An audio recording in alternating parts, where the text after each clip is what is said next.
Transcending history and the world, a tale of souls and swords, eternally retold. Hi, and welcome to Gamespot Live. I'm Greg Kasavin, here to take you on a guided tour through Namco's latest fighting game, Soul Calibur II. The game was originally released in arcades, and it's already available in Japan for the PlayStation 2, Xbox, and Gamecube. These three versions of the game are mostly similar, but they do have some very noteworthy differences, which I'm going to tell you about. I'll also walk you through some of the different modes of play and tell you about the different characters and how this game differs from its predecessor. As you might expect, the three home versions of Soul Calibur II have some technical differences. However, they're pretty marginal. They're not very easy to notice. If you have this game running on all three systems on three pretty standard TVs, you'll have a hard time telling them apart. That's because each version of the game runs really smoothly and is colorful and has highly detailed character models and everything. The arcade version of Soul Calibur II basically runs on PlayStation 2 hardware, so that version is really the default, and then Namco proceeded to slightly improve the GameCube and Xbox versions of the game. However, you're only really going to notice the improvements in those versions of the game if you have a high-definition TV or maybe a better audio system.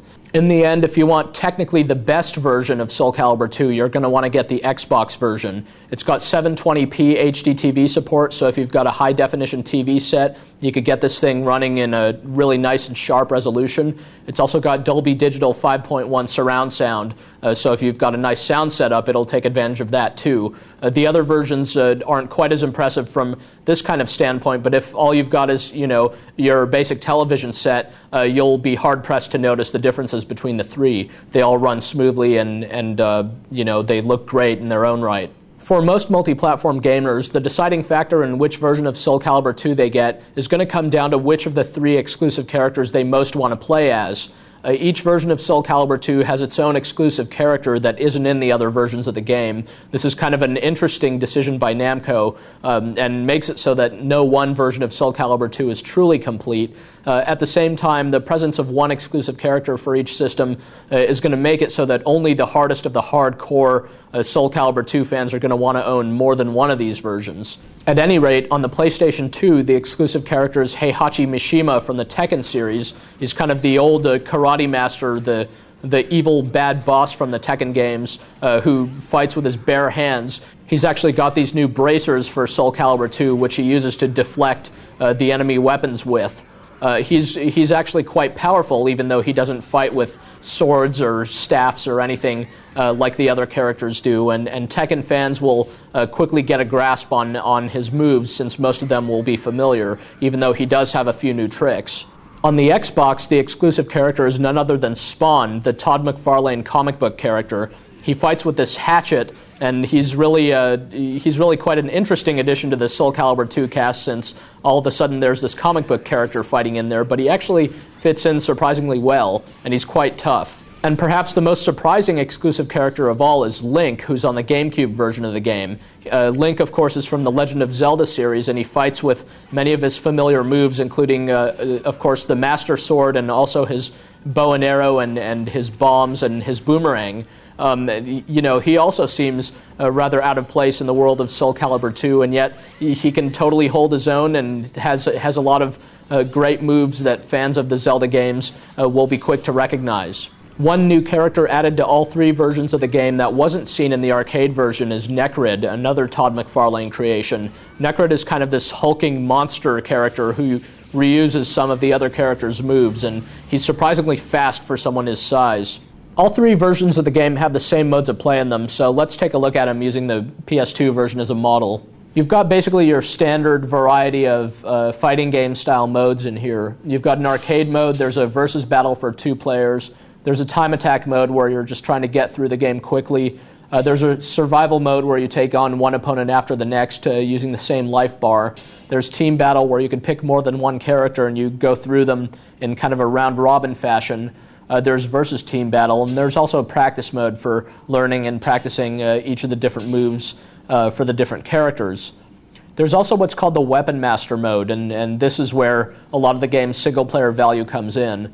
Here you can unlock a lot of the game's secrets and hidden characters and extra stages and extra modes of play and things like that. And it's kind of a loosely story-based mode where you travel around an ancient world and go through different battles that sometimes have different rules to them. It's not always as straightforward as just defeat the opponent.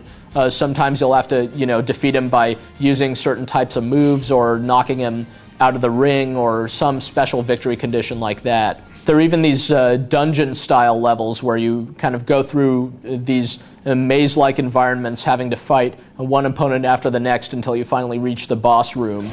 As you win matches in the Weapon Master mode, you actually earn gold, and you use this to basically shop for new stuff, mostly in the form of new weapons for your characters. And these weapons all look different, so they make your character appear differently, and the weapons also have properties of their own. They, they might be stronger or faster or have longer reach, things like that. The Weapon Master mode starts off pretty easy, so it's good for beginners. At the same time, it gets pretty tough by the end, so it's really a good way to, ramp up your skills, unlock some cool new features. The game doesn't skimp on unlockables. Basically, pretty early on, you're already unlocking hidden characters. For example, here we're going to face off against Yoshimitsu from the Tekken games. He's one of the 5 hidden characters in Soul Calibur II. There are actually a few other hidden characters besides that, but really when you get to the character select screen in the arcade mode, you'll see that there are 5 very noticeable blank spaces, and by spending a couple of hours in the Weapon Master mode, you can fill those out.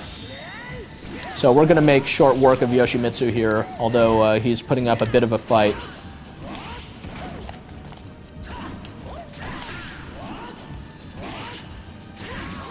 And there he goes. And now that Yoshimitsu has been defeated, he will join the character select screen and be a selectable character. All you got to do is save your progress and you're all set. Back in the arcade mode, we see that there's a healthy roster of different characters to choose from. Soul Calibur fans will recognize a number of these, whereas a few of them are new. We've already unlocked a couple of the hidden characters. There's old Yoshimitsu, and you can switch between 2 different outfits for each character from the get-go. And there's the very weird-looking Charade.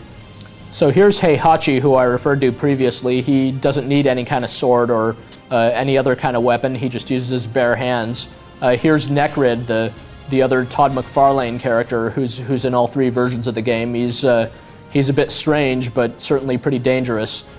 Taki is the female ninja who's been in the previous Soul Calibur as well as its predecessor Soul Edge. She's pretty much as fast as ever.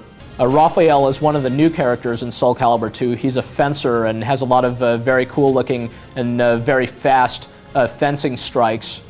Yun Sung replaces Hwang from the previous game. He's a Korean swordsman and has kind of a lot of fancy footwork to go with his broadsword. Cassandra replaces Sophatia from the previous game, although Sophatia is one of the hidden unlockable characters in this game. She fights with a sword and shield. Talim is another one of the new characters. She's kind of this small, very quick Indian fighter who fights with these odd baton-like weapons that actually have blades on them. There's Killick, who's the staff fighter. He's got plenty of range, but he's also very quick and really quite powerful.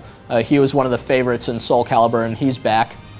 Shanghua is the Chinese swordswoman who, if you've seen a lot of Chinese martial arts movies or Crouching Tiger, Hidden Dragon, something like that, you'll like to see a lot of her kind of fancy attacks.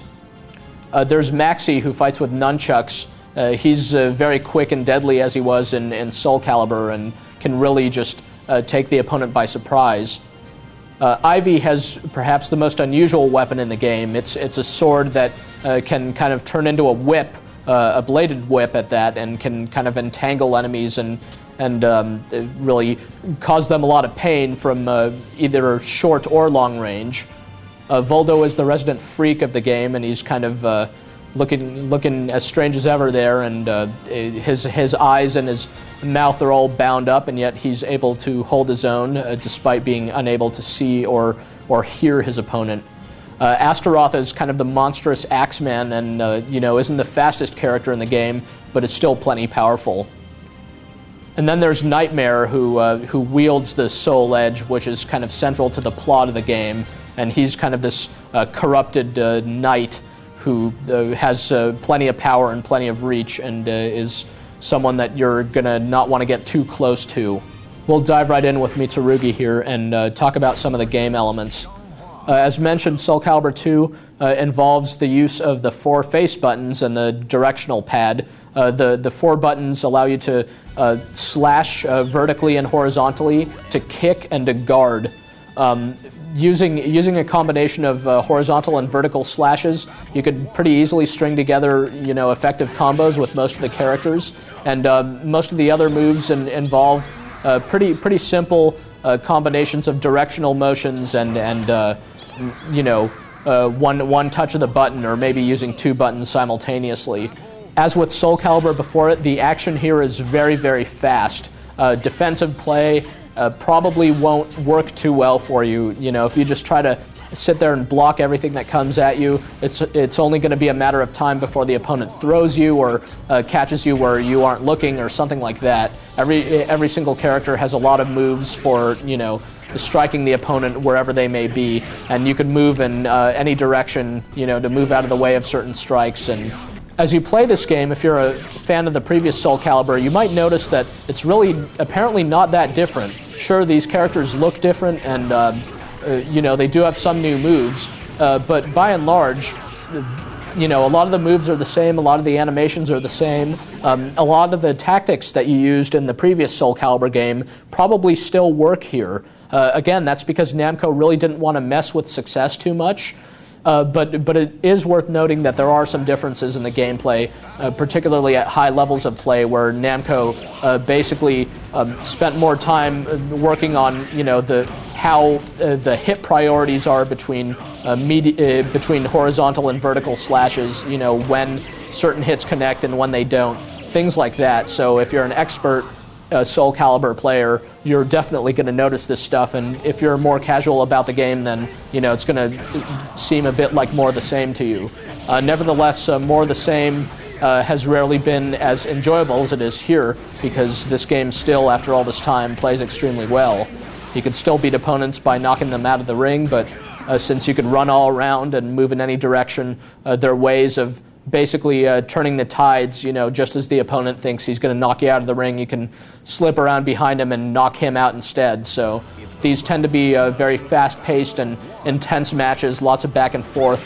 It's not over till it's over, stuff like that. And, for those reasons, this is the sort of game that you could really kind of get addicted to and play either, for a few minutes at a time or for hours on end. Soul Calibur was considered a revolutionary fighting game, mostly because of how well it played and how good it looked as a 3D fighter. Soul Calibur II really isn't going to go down in history as the same kind of landmark achievement as that game, because it's really quite similar. That doesn't mean it's not a great game, because it certainly is. If you're still a fan of fighting games after all these years, if you're a Soul Calibur fan, this is definitely a game that you should check out. It has a lot of variety to it, and if you've got other friends that you could play against, this is a game that's going to keep you engaged for a really long time, no matter which version of the game you get. If Soul Calibur II could have been better in any way, it could have certainly benefited from the inclusion of online play. Being able to take on opponents from around the world over the internet would have made this game really something amazing, but such as it is, it's still a really great game to have at home, and just kind of a showcase game for whichever platform you happen to get it for. It's got some really great graphics and some really impressive motion captured animations. Looks and sounds very good, and just is a lot of fun to play, much like its predecessors. So if you're a fan of this genre, or if you've sat on the sidelines from fighting games for a while, you should still give Soul Calibur 2 a look.